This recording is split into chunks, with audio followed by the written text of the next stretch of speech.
Morning. My name is Dr. Rekha Salvi. Today my topic is interface stage. आज हम interface stage अर्थात अंतरा अवस्था क्या होती है तथा अंतरा अवस्था की कौन कौन सी सब फेसेस होती है उसके बारे में आज हम स्टडी करेंगे। फर्स्ट हम देखते हैं interface stage. Interface is composed of G1 face follow by S face follow by G2 face. At the end of interface come the mitotic phase, which is made up of mitosis and cytokinesis and lead to the formation of two daughter cell.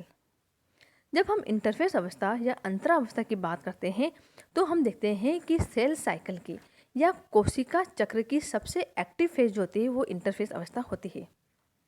यानी कि जब हम cell cycle की बात करते हैं या कोशिका चक्र की बात करते हैं तो हम देखते हैं कि जो कोशिका चक्र जो होती है उसमें इंटरफेस अवस्था जो होती है सबसे एक्टिव फेस होती है। इस दौरान यानी कि इंटरफेस के दौरान मेटाबॉलिज्म में एक्टिविटी जो होती है बहुत फास्ट होती है तथा ये भी देखा जाता है कि कोशिका चक्र की या सेल साइकिल की कुल अवधि का 95 यानी कि 95% से अधिक की अवधि जो होती है, अधिक का टाइम जो होती है वो इंटरफेस अवस्था में ही व्यतीत होता है। तथा जो इंटरफेस की या अंतरा अवस्था की जो क्रियाएं जो होती है वो सूक्ष्मदर्शी द्वारा या माइक्रोस्कोप द्वारा नहीं देखी जा सकती है। अतः पुराने साइंटिस्ट को इंटरफेस अवस्था में कुछ नहीं दिखाई दिया था, अतः उन्होंने इंटरफेस अवस्था को रेस्टिंग फेज या विश्राम अवस्था भी कहा था। यानी कि हम इंटरफेस अवस्था को अंतरावस्था या रेस्टिंग फेज भी कहते हैं। रेस्टिंग फेज इसलिए कहते हैं क्योंकि पुराने साइंटिस्ट को यानी कि जो इंटरफेस अवस्था में जो क्रियाएं होती है वो माइक्रोस्कोप द्वारा नहीं देखी जा सकती है, अतः पुराने वैज्ञानिक जो थे उन्होंने उनको इंटरफेस अवस्था में कुछ दिखाई नहीं दिया था, अतः उन्होंने इंटरफेस अवस्था को विश्राम अवस्था या रेस्टिंग फेज कहा। जब हम इंटरफेस अवस्था की बात करते हैं तो इंटरफेस अवस्था को 3 सब फेज में डिवाइड किया, या हम कह सकते हैं इंटरफेस को 3 उप अवस्थाओं में बांटा गया। फर्स्ट है G1, सेकंड है S फेज, थर्ड है G2 फेज। तथा जब इंटरफेस अवस्था का अंत होता है या हम कह सकते हैं G2 फेज के बाद में माइटोटिक फेज शुरू होती है, और माइटोटिक अवस्था या जैसे हम कहते हैं M फेज या सूत्रीय विभाजन। सूत्रीय विभाजन जो होता है वो 2 अवस्थाओं का बना हुआ होता है, एक होता है माइटोसिस, दूसरी होती है साइटोकाइनेसिस। इस तरह से हमने देखा कि इंटरफेस अवस्था जो होती है उसको 3 उप अवस्थाओं में बांटा गया है, G1, S phase and G2 अवस्था। देन इंटरफेस अवस्था के बाद में माइटोटिक अवस्था आती है, अतः माइटोटिक अवस्था को माइटोसिस तथा साइटोकाइनेसिस में डिवाइड किया है। इस तरह से हमने इंटरफेस अवस्था के बारे में देखा। अब हम इंटरफेस अवस्था की G1 फेज, S फेज तथा G2 फेज अवस्था के बारे में पढ़ेंगे। फर्स्ट हम देखते हैं G1 अवस्था। This is the phase in which the cell undergoes normal growth and cell function synthesis high amount of protein. The cell increase in size and volume as more cell organelles are produced. If the cell cannot divide, again it enter the G0 phase. जब हम G1 की बात करते हैं तो G1 अवस्था को gap first अवस्था भी कहते हैं या फर्स्ट गैप फेज भी कहते हैं, या G1 अवस्था को प्री DNA सिंथेसिस अवस्था भी कहते हैं।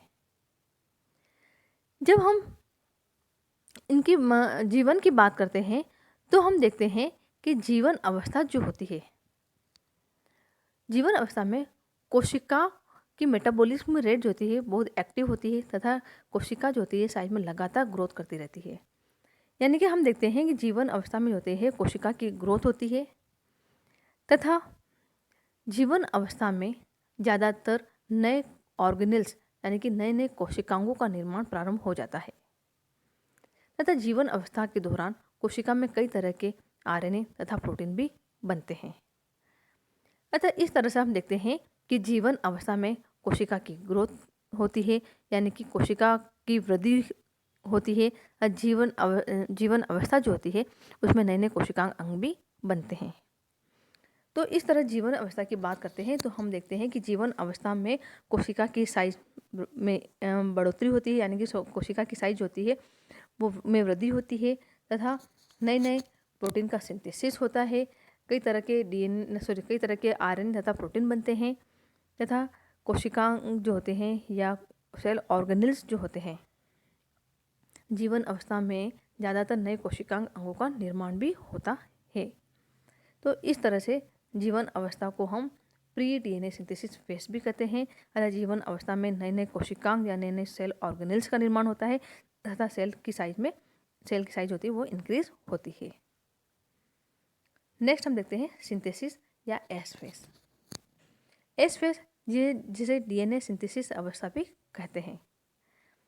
In S phase the cell synthesis एक complete copy of the DNA in the nucleus. It also duplicates a microtubule organization structure called the centrosome. The centrosome helps separate DNA during M phase. जब हम S phase की बात करते हैं या DNA संश्लेषण अवस्था की बात करते हैं, यानी कि जो एस फेज जो होती है उसके दौरान या एस फेज अवस्था के टाइम पर केंद्रक के में पाए जाने वाले डीएनए का रेप्लिकेशन होता है तथा हिस्टोन प्रोटीन का भी रेप्लिकेशन होता है। इस तरह से एस फेज का इम्पोर्टेंट करैक्टर देखते हैं तो हम एस फेज को हम सिंथेसिस अवस्था भी कहते हैं। सिंथेसिस का मतलब डीएनए का संश्लेषण होना या डीएनए का रेप्लिकेशन होना।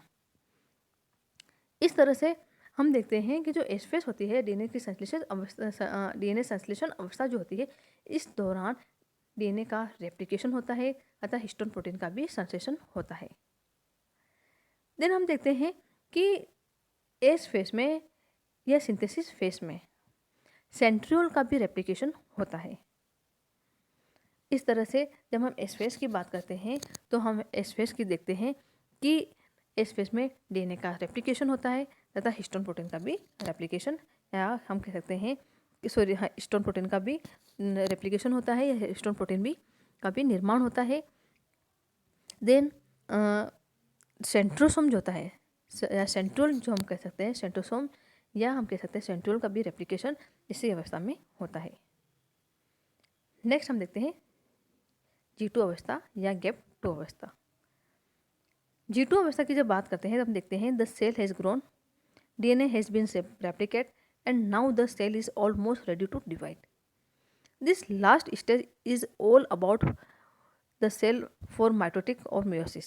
During G2, the cell has to grow some more and produce any molecules it still need to divide. जब हम G2 की बात करते हैं या इसको कहते हैं हम सेकंड गैप फेज भी कहते हैं या पोस्ट डीएनए सिंथेसिस अवस्था भी कहते हैं।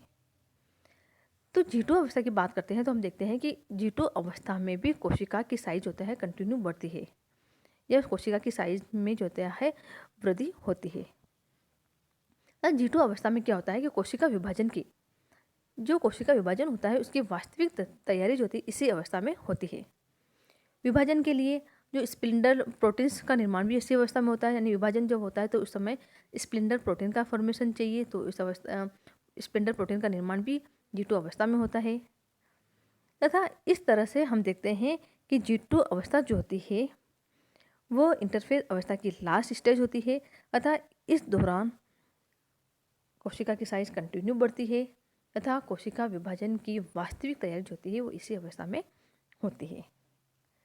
हम इस डायग्राम में देखते हैं इंटरफेस अवस्था में G1 जिसमें सेल ग्रोथ होती है, देन S अवस्था आती है, डीएनए सिंथेसिस होता है मेन कैरेक्टर।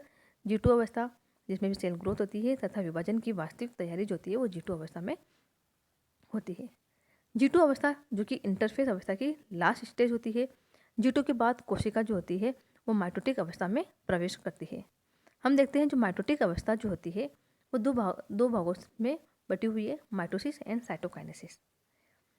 इस तरह से हमने आज वीडियो में ये देखा कि इंटरफेस अवस्था किसे कहते हैं तथा इंटरफेस अवस्था की सब स्टेज कौन कौन सी है इसके बारे में हमने डिटेल स्टडी की। फर्स्ट हमने देखा कि इंटरफेस अवस्था जो होती है इनकी तीन सब स्टेज है। फर्स्ट है G1, second S phase and third G2 अवस्था। G1 अवस्था जिसमें सेल ग्रोथ करती है तथा नए नए जो कोशिकांग जो होते हैं या नए नए सेल ऑर्गेनल्स जो होते हैं उनका फॉर्मेशन G1 अवस्था में होता है। तथा G1 अवस्था में कई तरह के आरएनए तथा प्रोटीन भी का भी निर्माण होता है। देन हमने एस फेज देखी। एस फेज का मेन कैरेक्टर है कि इस अवस्था में डीएनए का रेप्लिकेशन होता है अतः हिस्टोन प्रोटीन का भी संश्लेषण होता है तथा इसी अवस्था में सेंट्रियोल का भी रेप्लिकेशन होता है। देन हमने G2 अवस्था देखी। G2 अवस्था की अगर बात करते हैं तो हम देखते हैं कि G2 अवस्था में भी सेल ग्रोथ करती है अतः G2 अवस्था में कोशिका विभाजन की वास्तविक तैयारी होती है। तो इस तरह से हमने इंटरफेस अवस्था के बारे में डिटेल डिस्कस किया। Thank you.